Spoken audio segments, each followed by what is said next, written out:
হাদিসের মধ্যে আসে ওই কবরের বাসিন্দা বলতে থাকে, হে দুনিয়ার মানুষ, তোরা এত বড় নিষ্ঠুর হবে যদি জানতাম, দুনিয়াতে তোদের সঙ্গে কোনো সম্পর্ক করতাম।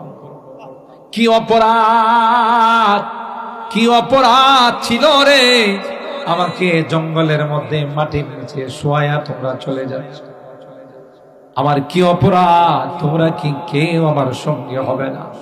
দুনিয়ার কোনো মানুষ তার ডাক শুনে না, পশু পাখিরা তার আওয়াজ শুনে 40 কদম যাওয়ার পর মুনকার নাকির এসে তাকে বলবে, মান রাব্বুক ওয়া মা দীনুক ওয়া মান হাযার রাজুলুল্লাযী বুইসা ফীকুম।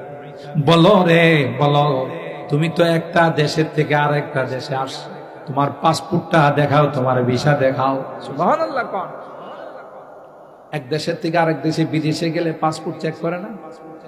ইমিগ্রেশনের মধ্যে ভিসা আছে কি? ঠিক তদ্রুপ কবরে যাওয়ার পর দুজন ফেরেশতা তাকে বলবে, পাসপোর্ট দেখাও, তোমার ভিসা দেখাও। মান রব্বুক, তোমার রবকে বলো রে, তোমার ধর্মের নাম কি ছিল বলো।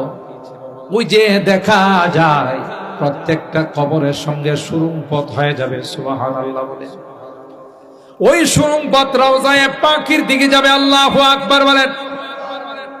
আল্লাহর হাবিবকে দেখাইয়া ফেরেশতা বলবে, দেখো রে, তাকে তুমি চেনো কিনা?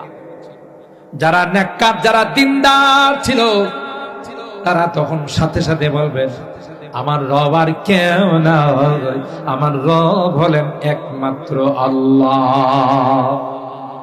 আমার ধর্মের নাম ছিল ইসলাম, আর তিনি আর কেউ নয়, তিনি আমার বিশ্ব নবী রহমতে আলম হযরতে মুহাম্মদুর রাসূলুল্লাহ সাল্লাল্লাহু আলাইহি ওয়াসাল্লাম।